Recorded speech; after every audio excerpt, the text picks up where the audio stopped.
ابو جہل کو قبر میں سوال ہوتا ہے ما کنتا تقولو فی حق حاضر رجل، ابو لہب کو بھی پوچھا جاتا ہے، شیبہ کو بھی، یہ ولید کو بھی، عتبہ کو بھی پوچھا جاتا ہے، لیکن وہ کیا کہتا ہے ہاتھ لا ادری، ہائے افسوس میں تو نہیں سے جانتا کہ یہ کون ہے۔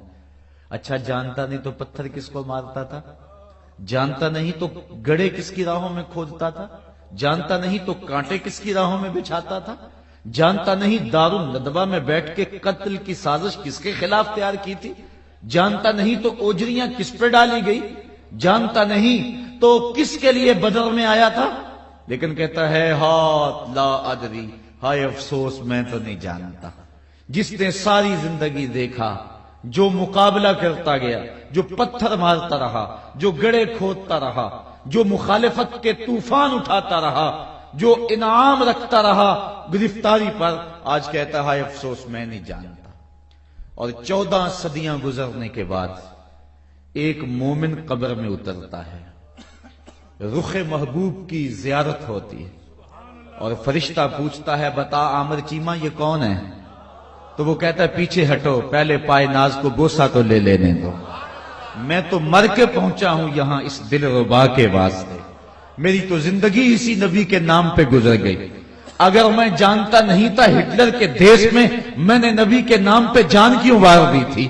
میرا تو سارا سرمایہ یہی ہے، یہ تو میرے بخت کہ وہ میری قبر میں آئے وہ میرے مزار پہ گھونگھٹ اتار کے، آئے وہ میرے مزار پہ گھونگھٹ اتار کے، مجھ سے تو نصیب اچھے ہوئے میرے مزار کے، یہ تو بخت سنور گئے کہ وہ میری قبر پہ آئے ہیں۔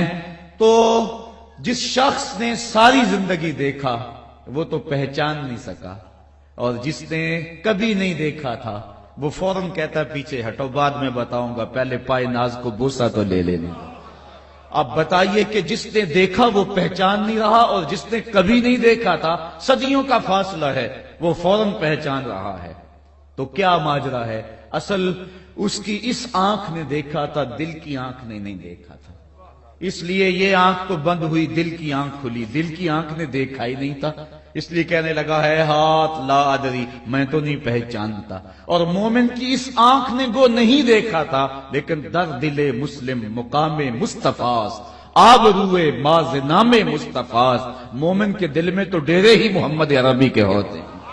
اس نے اگرچہ دیکھا نہیں تھا، نعت خواہوں سے تذکرہ تو سنا تھا، اس نے مہر علی سے نقشہ تو سنا تھا کہ مکھ چند بدر شاہ شانی ہے، متھے چمک دی لاٹ نورانی ہے، کالی زلف تے اٹھ مستانی ہے، مخمور اکھی ہن مد بریاں۔ اس نے نقشہ سنا تھا، جب پردہ ہٹا کہا یہ تو وہی ہے جس کے لیے میں محفل میلاد سجایا کرتا تھا، جس کے لیے میں نعرے لگایا کرتا تھا، جس کے لیے زندگی کے شب و روز میں نے وار دیے۔ تو قریب ہونے کے باوجود بھی ابو لہب محروم رہ گیا، ساری زندگی مخالفت کرتا رہا۔ اس کی مذمت میں قرآن مجید میں سورت اتری، بلکہ قرآن مجید کے اندر اگر کسی کافر کا نام لیا گیا ہے تو وہ ابو لہب کا لیا گیا، صحابہ میں سے حضرت زید کا نام اور کفار میں سے ابو لہب کا نام، باقیوں کے ساتھ اشارے کنائے سے بات کی گئی ہے، لیکن اس کو مخاطب کر کے اللہ تعالیٰ نے فرمایا تبت یدا ابی لہب و تب، میرے محبوب کو بری نظر سے دیکھنے والے، اور تبن لکا ہنالک سائر الیوم الہذا جماعتنا کا تانا دینے والے تیرے دونوں ہاتھ ٹوٹ جائیں۔ اللہ کی طرف سے جواب آیا۔ اس کی بیوی کے لیے مذمت آئی جو حضور کی راہوں میں کانٹے بچھایا کرتی تھی، لیکن جب مر گیا تو حضرت عباس بن عبد المطلب رضی اللہ تعالی عنہ نے خواب میں دیکھا اور کہا سنا کیا حال ہے؟ کہا حضور کی مخالفت بڑی مہنگی پڑی، سخت عذاب میں ہوں اور دکھ میں مبتلا ہوں، لیکن جب پیر کا دن آتا ہے تو میرے عذاب میں بھی تخفیف ہوتی ہے، اور حضور کے آنے کی خوشی میں لونڈی کو جس انگلی سے آزاد کیا تھا اس سے مجھے ٹھنڈا اور میٹھا مشروب بھی ملتا ہے۔ اب اس نے حضور کو نبی سمجھ کر خوشی نہیں کی تھی، جب اعلان نبوت ہوا تو اس نے انکار کیا، بھتیجا سمجھ کے خوشی کی تھی، لیکن اس کے باوجود قبر میں اس کو بھی فائدہ پہنچ رہا ہے، اور یہ کتب صحاح میں روایت موجود ہے۔ حضرت امام ابو شامہ جو شارح مسلم امام نووی کے استاد ہیں، آپ فرماتے ہیں بھتیجا سمجھ کے خوشی منانے والے کافر کو بھی اللہ محروم نہیں رکھتا، تو کہا اس مومن اور موحد کا عالم کیا ہوگا جو نبیوں کا امام سمجھ کے خوشیاں مناتا۔ تو حضور کے آنے پر اظہار مسرت کرنا، اظہار خوشی کرنا، یہ مومن کا طرہ ہے اور اس کا مزاج ہے، اور وہ مختلف بہانوں سے حضور کا تذکرہ کرتے ہیں۔ آج بھی یہ بابرکت، خوبصورت اور پر نور محفل آپ کے یہاں سجائی گئی، اللہ تعالیٰ آپ کو اور مجھے اس کی برکتیں عطا فرمائے۔ قرآن مجید سے میں نے جو کلمات اور جو آیت نور آپ کے سامنے تلاوت کی گئی ہے، اس میں ارشاد فرمایا، اے محبوب فرما دو، اے لوگو، اگر تمہارے ماں باپ، تمہارے بیٹے، تمہارے بھائی، تمہاری بیویاں، تمہارا کمایا ہوا مال، تمہارے قبیلے اور تمہاری وہ تجارت جس پر تمہیں کساد بازاری کا ڈر لگا رہتا ہے، اور تمہارے وہ محبوب بنگلے اور کوٹھیاں جو تمہیں پسند ہیں، اگر اللہ، اس کے رسول اور جہاد فی سبیل اللہ سے تمہیں زیادہ محبوب ہیں تو پھر اللہ کے فیصلے کا انتظار کرو، بے شک اللہ تعالیٰ فاسق قوم کو ہدایت نہیں دیتا۔ حضور علیہ السلام کی محبت اہل ایمان کے دل کا قرار ہے، اور جس کے سینے میں حب رسول نہیں ہے اس کے سینے میں دھڑکنے والا دل، میں عرض کر چکا شیخ مہدی کے حوالے سے، کسی مومن کا دل نہیں ہے۔ محبت کیا ہے؟ کسی شخص کی طرف قلب کے رجحان کو محبت کہتے ہیں۔ کسی نے کہا کہ کچھ لوگوں میں سے کسی شخص کو اختیار کرنا یہ محبت ہے۔ محبت کے مختلف انداز اور مختلف تعریفات کی گئی ہیں۔ علامہ اقبال نے اپنے انداز کے اندر ایک طویل نظم کے اندر، جس کا عنوان ہی محبت ہے، محبت کی تعریف کی ہے۔ وہ کہتے ہیں، عروس شب کی زلفیں تھی ابھی نا آشنا خم سے، ستارے آسماں کے بے خبر تھے لذت رم سے، قمر اپنے لباس نو میں بیگانہ سا لگتا تھا، نہ تھا واقف کبھی گردش کے آئینے مسلم سے، ابھی امکان کے ظلمت خانے سے ابری ہی تھی دنیا، حویدہ تھی نگینے کی تمنا چشم خاتم سے، سنا ہے عالم بالا میں کوئی کیمیا گر تھا، صفاتی جس کی خاک پا میں بھر کر ساغر جم سے، لکھا تھا عرش کے پائے پہ ایک اکسیر کا نسخہ، چھپاتے تھے فرشتے جس کو چشم روح آدم سے، نگاہیں طاق میں رہتی تھی لیکن کیمیا گر کی، وہ اس نسخے کو بھر کے جانتا تھا اسم اعظم سے، بڑا تسبیح خوانی کے بہانے عرش کی جانب، تمنائے دلی بھر آئی آ کر سائے پہم سے، پھرایا فکر اجزا نے اسے میدان امکان میں، چھپے گی کیا کوئی شے بارگاہ حق کے محرم سے، چمک بجلی سے مانگی چاند سے داغ جگر مانگا، حرارت لی نفس ہائے مسیح ابن مریم سے، پھر ربوبیت سے تھوڑی سی شان بے نیازی، ملک سے عاجزی افتادگی تقدیر شبنم سے، پھر ان اجزاء کو گھولا چشمائے حیوان کے پانی میں، مرکب نے محبت نام پایا عرش اعظم سے، محوس نے یہ پانی پھر ہستی نوخیز پر چھڑکا، گرا کھولی ہنر کی گویا اس نے کار عالم سے، ہوئی جنبش ایاں ذروں نے لطف خواب کو چھوڑا، گلے ملنے لگے اٹھ اٹھ کے اپنے اپنے ہمدم سے، خرام ناز پایا آفتابوں نے ستاروں نے، چٹخ غنچوں نے پائی داغ پائے لالا زاروں نے۔ سبحان اللہ۔ اقبال کے نزدیک محبت ایک آسمانی لطیفہ ہے جو آسمان کا تحفہ اہل زمین تک پہنچا ہے، اور کائنات کا سارا حسن اس محبت کے دم سے ہے۔ اگر کائنات سے محبت نکال دی جائے تو یہ وحشیوں اور حیوانوں کا دیس بن جائے۔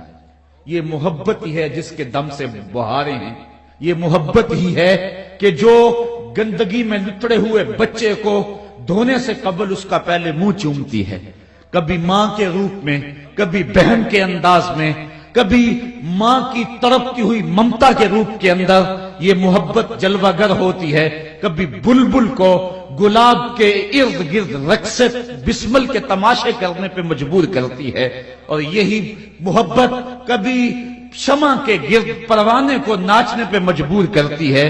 یہ محبت کائنات کا حسن ہے، یہ محبت کائنات کا نور ہے، کائنات کے سارے اجالے، ساری روشنیاں، ساری خوشبوئیں، ساری بلندیاں عالی اقدار اس محبت کی تو فعل ہیں. اگر محبت نہیں تو کچھ بھی نہیں. محبت کے دم سے یہ گلشن حسین ہے, محبت نہیں ہے تو کچھ بھی نہیں ہے.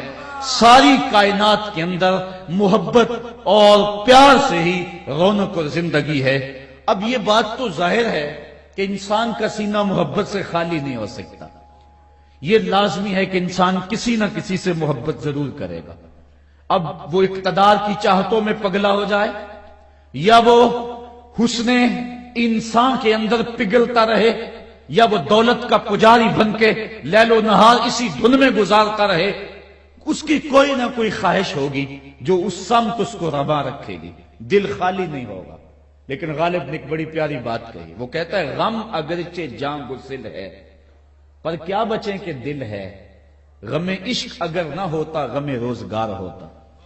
کیونکہ اس سے چھٹکارا ہی نہیں. تو جب محبت کے بغیر چھٹکارا ہی نہیں, دل کسی دل میں اٹکاؤ کے سامان ہیں. یہ ضرور کسی کے لیے جو ہے وہ تڑپے گا. جی چاہتا ہے کسی لیے راتیں جاگوں, کسی کے لیے سسکیاں بھروں, کسی کے لیے آہیں بھروں, میرے آنسو کام آئیں یہ ضائع نہ جائیں. تو انسان جب محبت کرنے پہ مجبور ہے اور وہ کسی نہ کسی سے محبت ضرور کرے گا تو بہتر نہیں ہے کہ اس میں حسن انسان کی محبت کو ڈالنے کے بجائے, اس کے اندر سیاست کی محبت کو ڈالنے کے بجائے, دولت کا پجاری بننے کی بجائے, اس دل کو جو ہے وہ دنیا میں اٹکانے کی بجائے رانجھا بن کے حسن محمد کی بات کی جائے. سبحان اللہ. تو یہ جو دل ہے یہ خالی نہیں ہو سکتا محبت سے. تو بہتر ہے کہ ایسے شخص سے محبت کی جائے کہ جو اس بات کا اہل ہو کہ اس سے محبت کی جائے. ورنہ انسان کسی سے محبت کرتا ہے اور محبت کے بدلے میں وفا چاہتا ہے, پھر وہاں سے وفا نہیں ملتی, پھر سینے پہ داغ لے لیتا ہے اور روتا پھرتا ہے کہ میرے ساتھ وفا نہیں ہوئی. میاں تو نے بے وفا سے پیار لگایا تھا, تو نے اس سے پیار ڈالا تھا جو فانی اور بے وفا ہے. تو اس سے محبت کا رشتہ جوڑتا, اس سے الفت کا ناطہ قائم کرتا جو وفاؤں کی ریت کو جانتا ہے. جو بلال کو کہتا ہے تو کون سا نیک عمل کرتا ہے, میں نے تیرے قدموں کی آہٹ جنت میں سنی ہے. تو آؤ اس سے دل لگائے کہ انسان کسی سے محبت کیوں کرتا ہے. کسی سے انسان محبت اس لیے کرتا ہے کہ اس نے میرے ساتھ کوئی احسان کیا ہے, یا کسی سے اس لیے محبت کرتا ہے کہ مجھے مستقبل میں اس سے کوئی غرض ہے, یا کسی سے اس لیے محبت کرتا ہے کہ وہ علم و کمال اور فضل میں بہت بڑھ کر ہے, یا کسی سے اس لیے محبت کرتا ہے کہ وہ مجھ سے محبت کرتا ہے تو پھر مجھے بھی کرنی چاہیے. اور محبت کا سب سے بڑا داعیہ یہ ہے کہ بندہ کسی سے اس لیے محبت کرتا ہے کہ وہ خوبصورت بڑا ہے, وہ سونا بہت ہے, اس لیے انسان کے قلب کا میلان حسن کی طرف فطرتاً ہے. اگر کسی سے اس لیے پیار کیا جاتا ہے کہ اس کے احسانات ہمارے اوپر بڑے ہیں, تو بتاؤ حضور سے بڑھ کر احسان کس کے ہو سکتے ہیں. ہم تو اپنے وجود میں بھی حضور کے محتاج. اگر حضور جلوہ گر نہ ہوتے تو ہمیں شرف وجود نہ دیا جاتا. محمد نہ ہوتے تو اے بندہ پرور, خدا خود ہی ہوتا خدائی نہ ہوتی. اس کائنات کو کبھی خلط وجود نہ دیا جاتا اگر حضور جلوہ گر نہ ہوتے. اقبال کہتا ہے ہو نہ یہ پھول تو بلبل کا ترنم بھی نہ ہو, چمن دہر میں کلیوں کا تبسم بھی نہ ہو نہ یہ ساقی تو پھر میں بھی نہ ہو, خم بھی نہ ہو, بزم توحید بھی دنیا میں نہ ہو, تم بھی نہ ہو. خیمہ افلاک کا استادہ اسی نام سے ہے, نبض ہستی تپشا مادہ اسی نام سے ہے. کائنات کی جو نبض دھڑک رہی ہے اس میں فیضان مصطفیٰ ہے. اگر حضور درمیان سے ہٹ جائیں تو کائنات کا چراغ بجھ جائے, اگر ان کی رحمت نہ ہو درمیان میں ابھی آگ لگ جائے دونوں جہاں میں. تو کائنات کے اوپر جو سویرے ہیں, روشنیاں ہیں, اور ہمارے اندر جو عروق کے اندر جو خون کی گردش ہے یہ آقا کریم کے صدقے سے ہے. اگر حضور نہ ہو تو کائنات بجھ جائے. کسی سے محبت اگر اس لیے کی جاتی ہے تو ہم اپنے وجود میں بھی حضور کے محتاج. اور اگر کسی سے اس لیے پیار کیا جاتا ہے کہ کل اس سے کام ہوگا. لوگ مختلف سیاستدانوں کے پیچھے دوڑتے ہیں کہ آج کوئی نیوندرا ڈالا ہوگا تو کل کام لیں گے ان سے. اگر کسی سے اس لیے پیار کا رشتہ جوڑتے ہیں تو بتاؤ حضور سے بڑھ کر کس سے کام ہوگا. جب سورج بھی سوا نیزے پہ ہوگا، زمین بھی جب تانبے کی ہوگی، کوئی کسی کا حال پوچھنے والا نہیں ہوگا۔ یوم یفر المرء من اخیہ وامہ وابیہ، باپ بھی بھاگ جائے گا، ماں بھی بھاگ جائے گی، بہنیں بھی بھاگ جائیں گی، بیوی بھی بھاگ جائے گی، اولاد بھی بھاگ جائے گی۔ پھر کون کہے گا آنا لہا؟ کون دامن شفاعت کھولے گا؟ کون پیشانی کو سجدے میں رکھ کے اوپر سے زلفیں بکھیر دے گا اور عرض کرے گا مالک اتنی دیر تک سر نہیں اٹھاؤں گا جب تک امت کی بخشش نہ ہو۔ اللہ یا رسول اللہ، یا رسول اللہ۔ آمین۔ اگر کسی سے اس لیے محبت کی جاتی ہے کہ اس سے کام اور غرض ہے ہمیں، تو بتاؤ حضور سے بڑھ کر کس سے ہمیں کام ہو سکتا ہے؟ کسی سے محبت اس لیے بھی کی جاتی ہے کہ وہ علم و فضل میں بڑا کمال رکھتا ہے۔ اگر یہ داعیہ محبت ہے تو بتاؤ حضور سے بڑھ کر علم و فضل کس کے پاس؟ ما کان و ما یکون کے خزینے تو مصطفیٰ کے سینے میں رکھے گئے۔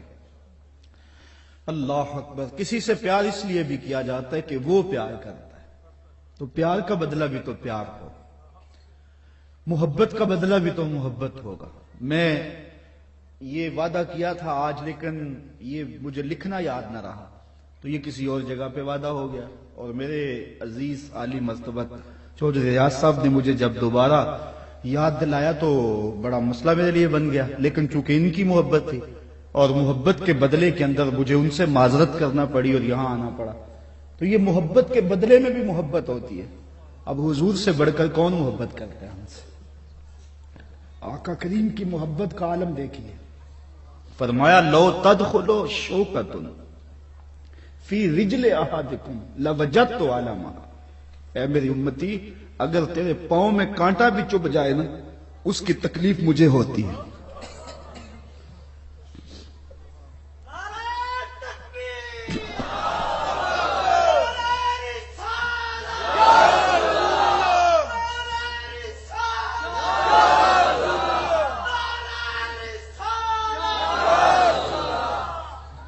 کسی سے محبت اس لیے بھی کی جاتی ہے کہ وہ سونا بڑا ہے،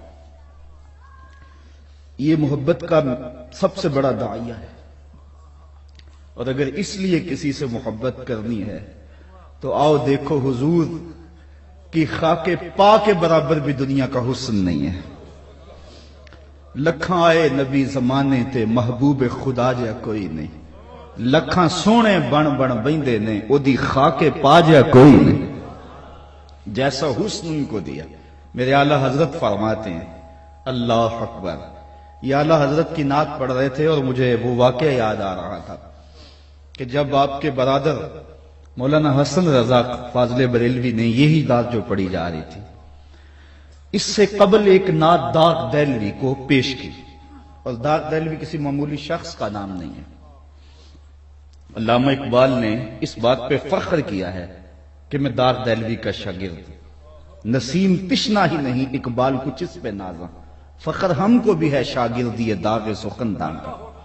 اپنے دور کا معتبر نام داغ دہلوی مولانا حسن رضا خان نے اعلیٰ حضرت کی کوئی نعت پیش کی تو داغ دہلوی اشش کر اٹھا، کہنے لگا حد ہے، اچھا اب جب دوبارہ جائیں گے تو تازہ کلام ان سے لکھوا کے لانا۔ اب داغ دہلوی کی مجلس سے حضرت امام حسن رضا اٹھے، کچھ عرصے کے بعد جب واپس بریلی شریف آئے تو اعلیٰ حضرت سے یہ کہنا بھول گیا کہ میں داغ دہلوی سے اس طرح آپ کا کلام پیش کیا تھا، اور وہ اس کلام کو سن کر بڑے خوش ہوئے تھے، انہوں نے کہا تھا کوئی نیا کلام لے کر آنا۔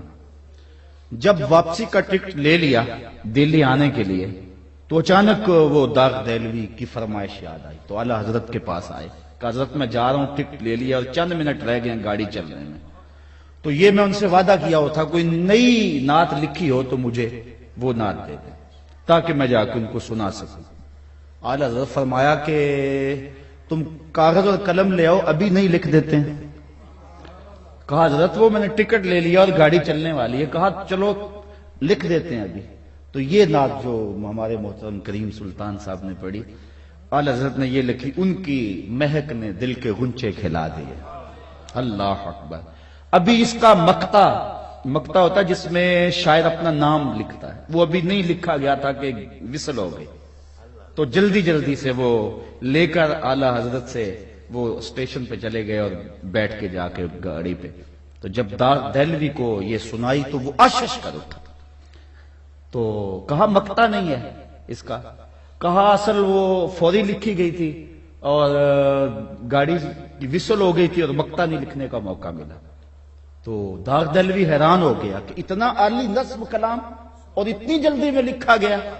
کہا اس کا مقطع اب میں دیتا ہوں اور اپنے بھائی سے عرض کرنا کہ وہ مقطع ہی رہے، اور یہ جو آخری شعر ہے، ملک سخن کی شاہی رضا تم کو مسلم، جس سمت آ گئے ہو سکے بٹھا دیے، یہ شعر اعلیٰ حضرت کا نہیں، یہ داغ دہلوی کا شعر ہے، یہ اس نے اعلیٰ حضرت کے کلام میں شامل کیا تھا داغ دہلوی نے۔ یہ ہے میرے امام احمد رضا خان فاضل، کیونکہ یہ مہین ملک سخن کی شاہی رضا تم کو مسلم، جس سمت آ گئے سکے بٹھا دیے۔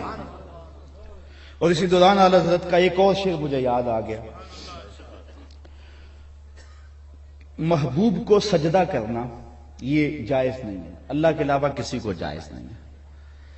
اب جب جبریل آئے معراج کی رات اور حضور علیہ السلام کے قدموں میں بیٹھ کر حضور کے قدموں کو چومتے رہے، یا جبریلو قبل قدمہ، اے جبریل میرے محبوب کے قدموں کو بار بار چوم۔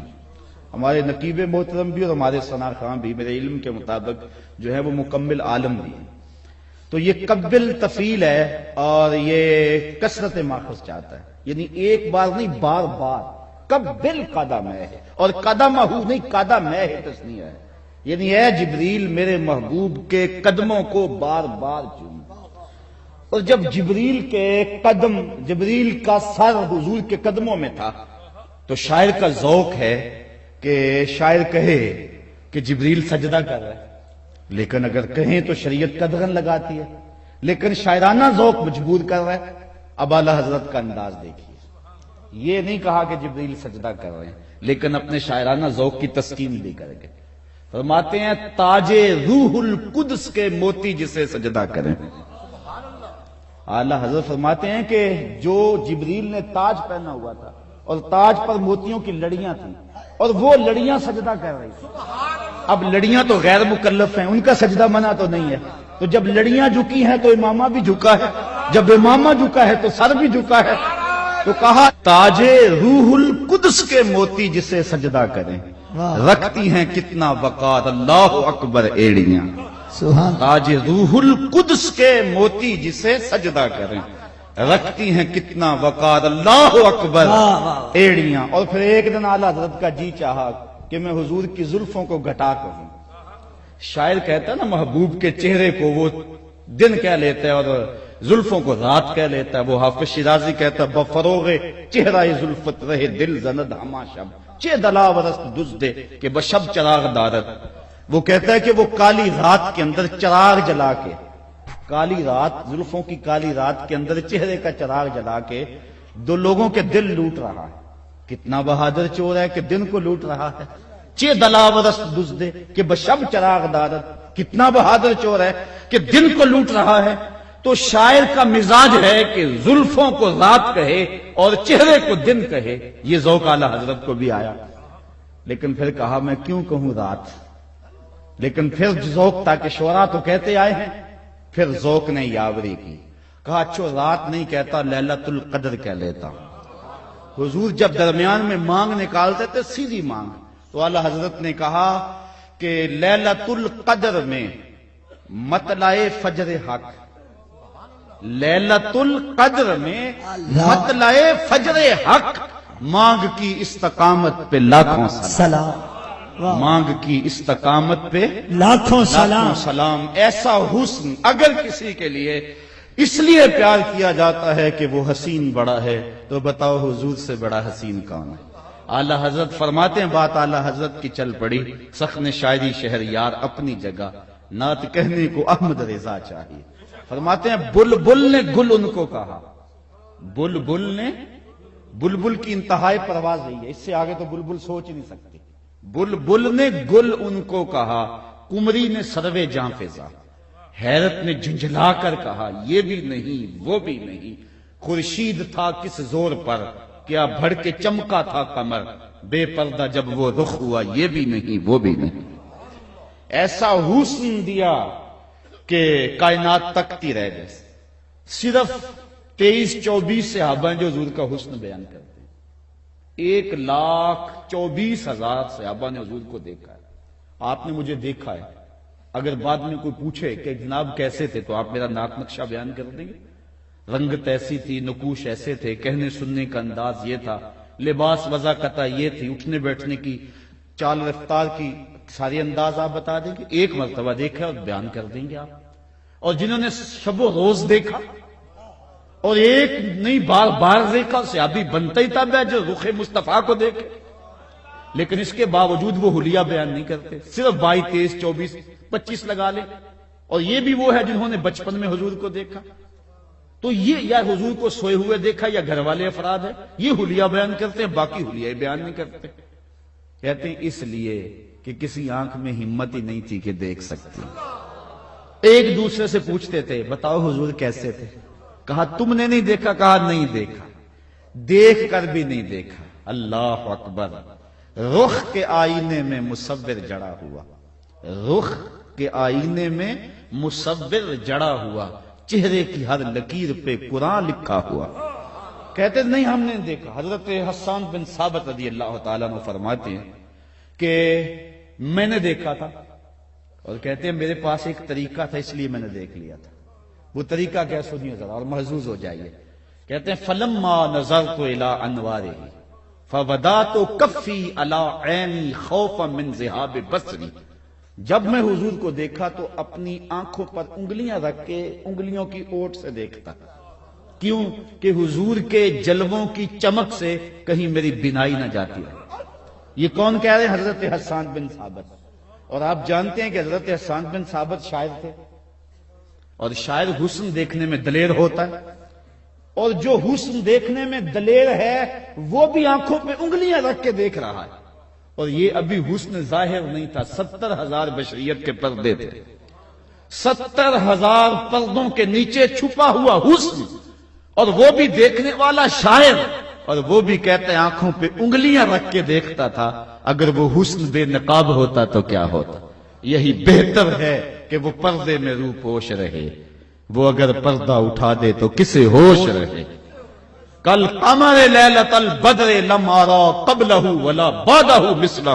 حضرت ابو ہریرہ رضی اللہ تعالیٰ عنہ فرماتے ہیں کیا پوچھتے ہو، 14ویں رات کا چمکتا ہوا چاند تھے۔ پھر کہتے ہیں نہیں حضور جیسا نہ پہلے دیکھا نہ بعد میں دیکھا۔ حضرت حسان بن ثابت بولے دیکھتے کیسے؟ کسی ماں نے ایسا جنم دیا ہوتا تو دیکھتے۔ خدا نے وہ سچائی پن چھڑیا جدے وچ محمد نو ٹالیا، خدا نے حسینہ جمیلہ دا منہ موڑ دیتا، محمد بنا کے قلم توڑ دیتا۔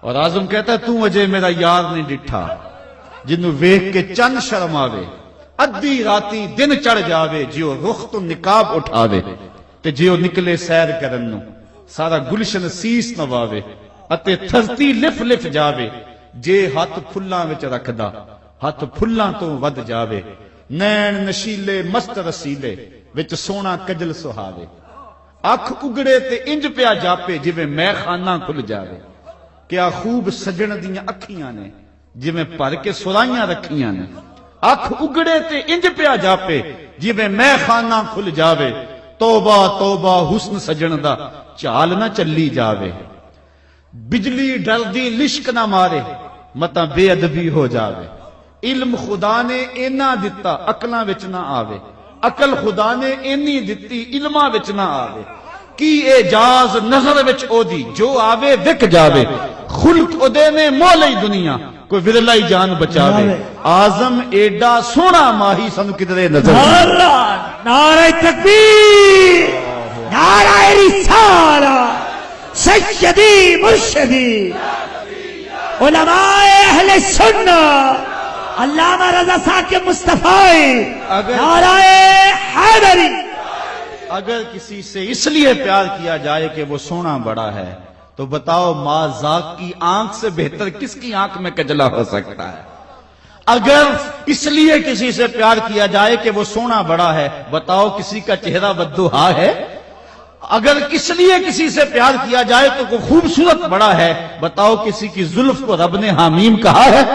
کسی کے ہاتھوں کو رب نے ید اللہ کہا ہے؟ کسی کے سینے کو علم نشرہ کہا تھا؟ تو اس لیے اگر اس لیے پیار کیا جائے تو پھر حق ہے حضور کا کہ حضور سے پیار کیا جائے۔ یہ مضمون تو اپنے دامن میں اور بڑی گنجائش رکھتا ہے، لیکن میں اپنی گفتگو کو سمیٹنے کی سمت آ رہا ہوں۔ جب کسی سے پیار کیا جائے تو محض دعوی پیار سے ہی پیار کا ثبوت ہوگا یا پیار کے کوئی تقاضے بھی ہیں؟ تو یہ بات ذہن میں رکھو کہ بندہ جس سے پیار کرتا ہے، ایک علامت یہ ہے کہ کثرت سے اس کا ذکر کرتا ہے۔ حبو کا شیع اکثر ذکر ہو، بندہ جس سے پیار کرتا ہے کثرت کے ساتھ اس کا ذکر کرتا ہے، بہانے بہانے بات چھیڑ دیتا ہے۔ اللہ اکبر، مطرب سے کہو کہ چھیڑے ذرا اس جان تمنا کا قصہ، مطرب سے کہو کہ چھیڑے ذرا اس جان تمنا کا قصہ، فرقت کے بھیانک لمحوں میں کچھ دل کو سہارا ہو جائے۔ تو اس کو تذکرہ تسکین دیتا ہے، وہ کہتا ہے کہ تذکرہ چھڑ جائے، بات چھڑ جائے، کسی بہانے سے ان کی بات چھڑے۔ اور صحابہ جب اکٹھے بیٹھتے تھے تو بتایا کرتے تھے، ایک دوسرے سے کہا کرتے تھے کوئی حضور کی باتیں سناؤ، حضور کا تذکرہ چھڑو۔ اور جس کے پاس حضور کی باتیں ہوتی وہ لوگوں کو کہتا مجھ سے پوچھو نا حضور کی باتیں۔ حضرت ابو طفیل یہ وہ صحابی ہیں جو سب سے آخر میں فوت ہوئے، 110 ہجری میں ان کا انتقال ہوا، یہ آخری صحابی ہیں۔ تو آپ ایک دن حج کا موقع تھا، تو اس وقت سارے صحابہ فوت ہو گئے تھے، یہ اکیلے ہی تھے۔ یہ ایک اونچی جگہ پہ کھڑے ہو گئے اور لوگوں کو بلانے لگے۔ لوگ قریب آ گئے، کہا لوگوں اس وقت روئے زمین پہ میں تنہا رہ گیا ہوں جن آنکھوں نے مصطفیٰ کو دیکھا ہے، ذرا میرے نیڑے آؤ نا اور مجھ سے حضور کی باتیں پوچھو اور میں تمہیں حضور کا تذکرہ سنا۔ تو محبت کا تقاضا یہ ہے کہ بندہ جس سے پیار کرے اس کی باتیں کرے، اور یہ محفل میلاد اسی روپ کو کہتے ہیں۔ اکٹھے بیٹھ جاتے ہیں، کبھی نظم میں کبھی نثر میں، کبھی تلاوت بھی چڑھتی ہے تو والضحیٰ کی تلاوت ہوتی، تذکرہ حسن رسول ہوتا ہے، حضور کی باتیں ہوتی ہیں۔ یہ محبت کا تقاضا ہے۔ محبت کا دوسرا تقاضا یہ ہے کہ بندہ جس سے پیار کرتا ہے اس کی محبت میں اندھا اور بہرا ہوتا ہے۔ حبو کا شیع یومی و یسم، بندہ جس سے پیار کرتا ہے اس کی محبت میں اندھا بھی ہوتا ہے اور بہرا بھی ہوتا ہے۔ مطلب کیا؟ نہ محبوب کا عیب دیکھ سکتا ہے، نہ محبوب کا عیب سن سکتا ہے۔ کسی کی ہمت نہیں کہ اس کے سامنے کوئی اس کے محبوب میں کوئی نقص نکالے، یا وہ نہیں یا پھر ہم نہیں۔ یہ ہے تقاضا محبت۔ اور اگر کوئی شخص محبوب میں عیب دیکھتا ہے تو وہ محب ہی نہیں ہے، وہ مکھی ہے، وہ پروانہ نہیں ہے۔ محبوباں تے نکتہ چینی جڑا کرن تو باز نہیں آتا، اصل منافق جانی ہے اس نو اور جھوٹے پیار جتاؤندا۔ سانو دسیا عشق دے مفتی جڑا مڑ مڑ پیا فرماؤندا، آزم جتھے دل لگ جاوے اتھے عیب نظر نہیں آتا۔ عیب ہو بھی تو نظر، اور یہاں تو ہے ہی نہیں۔ خلقت مبرّا من کل عیب، یہاں تو ہے ہی نہیں، اور محبوب میں تو عیب ہو بھی تو نظر۔ علامہ رومی لکھتے ہیں کسی نے لیلا کو دربار میں بلایا حاکم وقت میں، گفت لیلا را خلیفہ کہاں تو کس تو مجنو شد پریشان ہوگا بھی، از دیگر خوباں تو افزو نیستی، گفت خامش چوں تو مجنو نیستی۔ بلا کے کہا کہ تیرے حسن کا بڑا شور ہے، ایک شہزادہ پاگل ہو گیا، اس کے حواس اڑ گئے، میں نے سوچا تھا کہ بڑی خوبرو ہوگی لیکن تیرے سے زیادہ حسین تو میری لونڈیاں ہیں۔ از دیگر خوباں تو افزو نیستی، باقی عورتوں سے کوئی تو انوکھی تو نہیں ہے۔ تو جو لیلا نے جواب دیا وہ دو لفظ ہی تھا، سنیے۔ لیلا نے کہا گفت خامش، کہا بادشاہ چپ کر جا، چوں تو مجنو نیستی، تیری آنکھ مجنو والی تو نہیں نا؟ دیدہ مجنو اگر بودے تو را، از تو عالم بے خطر بودے تو را، تیری آنکھ مجنو والی ہوتی پھر تو مجھے دیکھتا۔ تو ہوش دارو لیک مجنو بے خودست، در طریق عشق بیداری بدست۔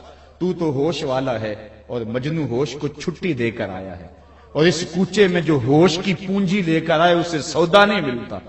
اگر لیلا کو دیکھنا ہو تو مجنو کی آنکھ چاہیے، اگر مصطفیٰ کو دیکھنا ہو جناب ابو بکر کی آنکھ چاہیے۔ ابو جہلوں کو کبھی محبوب نظر نہیں آیا کرتا۔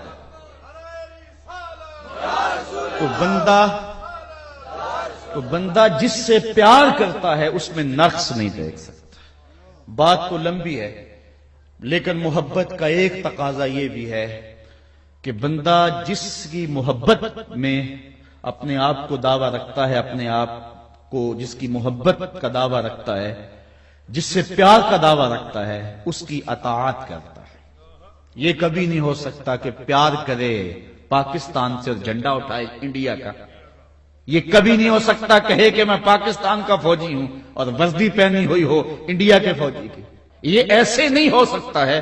بندہ جس سے محبت کرتا ہے، جس سے پیار کرتا ہے، اس کی اطاعت کرتا ہے. اور اگر اطاعت نہیں کرتا اس کی تو پھر اس کی محبت کے اندر نفاق پایا جاتا ہے. میں اور آپ اگر حضور سے محبت کا دعویٰ کرتے ہیں اور الحمدللہ اپنے دعوے میں ہم سچے ہیں، سر سے لے کر پاؤں تک ہماری جسم کا ایک ایک رونگٹا اور ہمارے گوشت کی ایک ایک بوٹی اور ہمارے خون کا ایک ایک قطرہ مصطفیٰ جان رحمت پہ قربان ہے. کوئی حضور کے بارے میں یہ پھر ڈنمارک نے ایک بدماشی کی اور پھر دوبارہ اسی سلسلے کا احیاء کیا اور عالم اسلام سراپا احتجاج بنا ہوا ہے. ہم لوگ ہر چیز برداشت کر لیتے ہیں لیکن کبھی نہیں ہو سکتا کہ حضور کے بارے میں کوئی نازیبہ بات کہے اور ہمارے سینے میں دل نہ دھڑکنے لگ جائے. ہم اپنی جانوں سے زیادہ عزیز مصطفیٰ کریم کو سمجھتے ہیں. اور حضور کا ذکر بھی ہمارے حصے میں آیا. شاہ بطحہ کی مدحہ سرائی اہل سنت کے حصے میں آئی. یہ ہمارا مقدور ہے، یہ ہماری قسمت ہے. اس قسمت میں ناز کیا کرو. حضور کا ذکر سن کے پیشانی پہ بل نہیں آتے، کلیجے میں ٹھنڈ پڑتی ہے. یہ بہت بڑی دولت ہے، اس کو چھوٹی دولت نہ سمجھنا اور چوروں ڈاکوں لٹیروں سے اس دولت کو بچا کے رکھنا. لیکن یہ جو پہلو ہے کہ بندہ جس سے پیار کرتا ہے اس کی اطاعت بھی کرتا ہے. اگر اس پہلو میں میں اور آپ اپنے آپ کو کمزور دیکھیں تو آئیں اپنی محبت کو کامل کریں اور اپنے آپ کو حضور کی چوکھٹ پہ لے چلیں. ایک سنت کو دیکھیں اور ایک ایک حضور کے عمل کو دیکھیں اور حضور کی اطاعت کے سانچے میں ڈھل جائیں. اب یہ دلیلیں نہ آنے لگ جائیں جی بندہ دل سے مومن ہونا چاہیے، ظاہر کا کیا ہے، اوپر کا کیا ہے، اندر سے صحیح ہونا چاہیے. میں کہتا ہوں اگر کوئی انڈیا کے میجر کی وردی پاکستان کا میجر پہن لے، اس کو کورٹ مارشل کیا جائے گا کہ نہیں کیا جائے گا؟ وہ کہے کہ نہیں جی میں تو اندر سے پاکستانی، یہ تو وردی ویسے مجھے اچھی لگی اور میں نے پہن لیا، تو اس کی حب الوطنی مشکوک ہوگی. جب تجھے پاکستانی فوجی کی وردی پسند نہیں، تیری حب الوطنی کو کیسے مانا جائے جو سر سے لے کر پاؤں تک مصطفیٰ کے نقشے کو نہیں اپناتا؟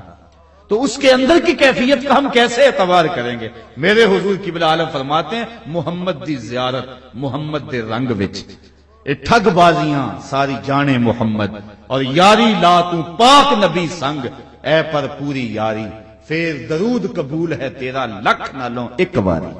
وآخر دعوانا ان الحمدللہ.